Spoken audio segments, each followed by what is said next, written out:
Today on Mushrooms and Dragons, I am going to reintroduce the double dragons of America that we learned about in episodes 9 and 10. The Scorpion Man, the Babylonian Scorpion Man, and the Mesoamerican Feathered Serpent. So we updated the Scorpion Man from the version that we gave you in episode 9. I think it looks much better, no? Look at the face, the arms, the tail. Yeah, I like it much better. But you know what? We're still going to give you better versions in the future. Hopefully people start to draw them and send them to us. What do you think? Scorpion Man? No Scorpion Man? I think it looks good. Scorpion Man. Wikipedia, Scorpion Man. Gerta Blulu, Acrobamelu is Roman, Akkadian, Babylonian. They were first created by Tiamat. We did an episode about Tiamat a few episodes ago. In the Epic of Gilgamesh, they stand guard outside the gates of the sun god Shamash. That's the sun at the mountains of Mashu. These give entrance to Kurnugi, the land of darkness. The Scorpion Men open the doors for Shamash as he travels each day and closes the doors after him as he returns to the underworld at night. They also warn travelers of the dangers that lie beyond their post. Their heads touch the sky. Their terror is awesome. And their glance is death. Look at that glance. You can find this described in the Iskar Gilgamesh. I want to just give you a quick rundown on what this means.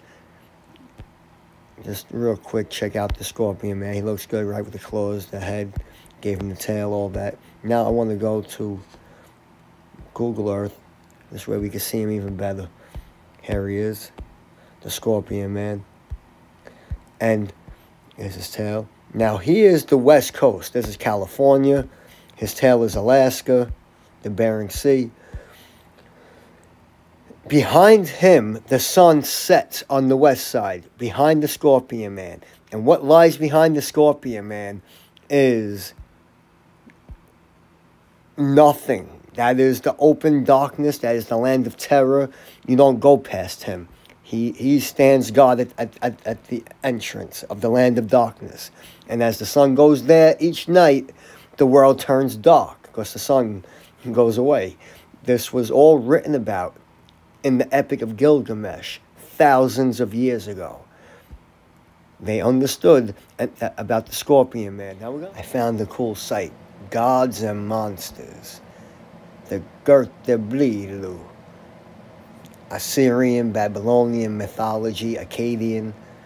And it actually gives a really cool story. It's kind of long. I don't want to read it all to you, but you could come here and, get into it, try and understand, because I already explained to you that they stand God. Let's go back to the art page, full screen.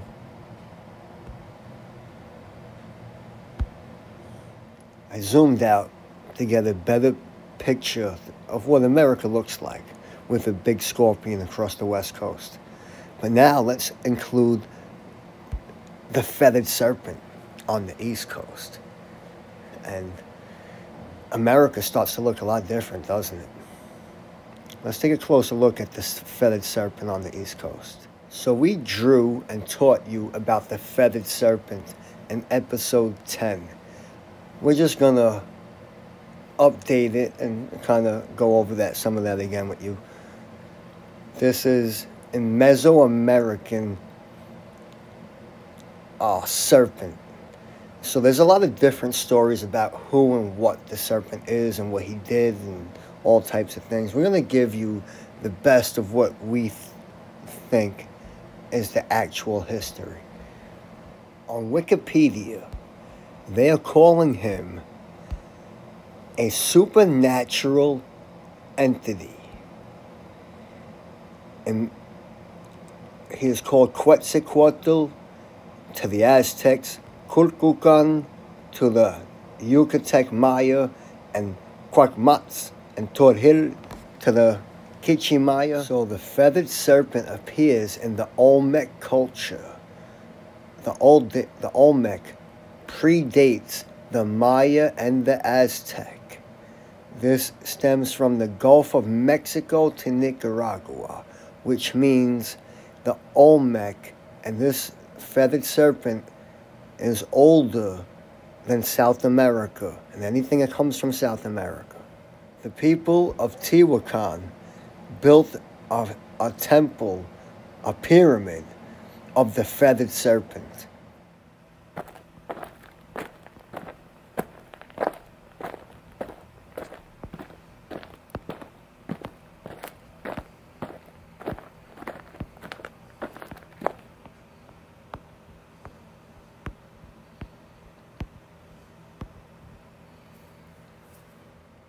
America name derives from the Incan Amaruca.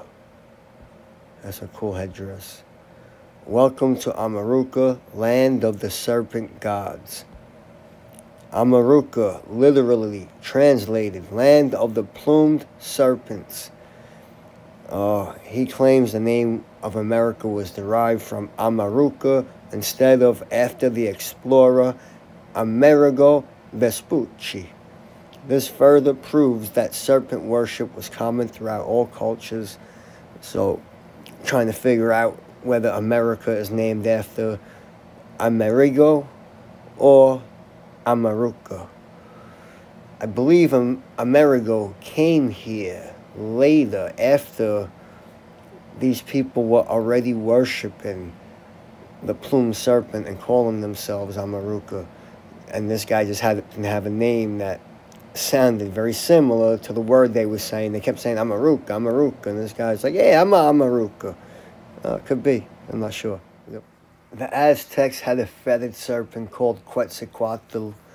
The Mayans had one called Kukulkan. There was others. I don't know if the translations are exactly perfect and understood, because there was also planets, Venus, and gods, and a lot of other, Scorpion Mountain. There was all types of things here. So these translations, interpretations, could be a little mixed up. We'll do our best. FAMSI website has the Codex Barbonicus. Very nice. I'm not going to go through the whole calendar with you. I'm just going to show this to you. So we have the feathered serpent swallowing a giant, and then we got the god dragon slayer, who I am calling Quetzalcoatl. I am not calling the feathered serpent the Quetzalcoatl. History Cooperative has the story of Quetzalcoatl, the feathered serpent deity, ancient Mesoamerica.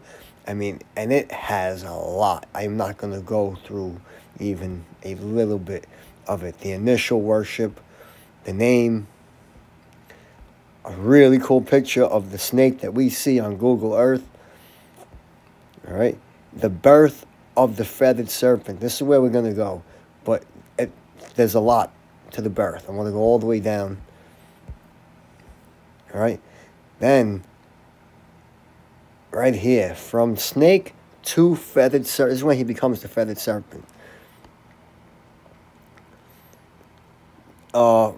He flew. The snake decided to fly towards the sun, and he flew straight into the sun, making a total eclipse. Okay? when the snake evolved into a feathered serpent and flew out of the sun again, he was bigger than he was before. Britannica, Quetzalcoatl, says that Quetzalcoatl was identified with the planet Venus as the morning and evening star. And then it says that he was expelled off the black magic, and then Quetzalcoatl wandered down the coast and then immolated himself on a pyre, emerging as the planet Venus. The video is running longer than most of my other videos, so I'm going to start wrapping it up now. How are you supposed to maintain something if you don't understand something? Understand the land that you live on in order to maintain the land you live on. All right? So this right here is Louisiana. All right?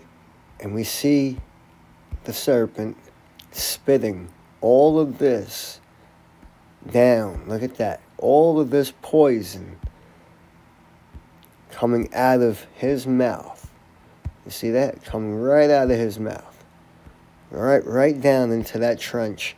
That is all toxic poison coming out of that serpent's mouth. So we should treat that location as a toxic location and definitely not mine any of that salt and put it on your kitchen table and on your food. All right? And then when we go out to this scorpion dragon, his tail has poison coming out of it. And you see that salty area right there with all that poison, that lighter shade of blue. Call on all dragon hunters to help me put this puzzle together, come up with more pieces. We got two of them. We got the scorpion man and we got the feathered serpent. But, I mean, come on, there's got to be more. There's got to be something else going on in this picture. What is America? Can we figure this out?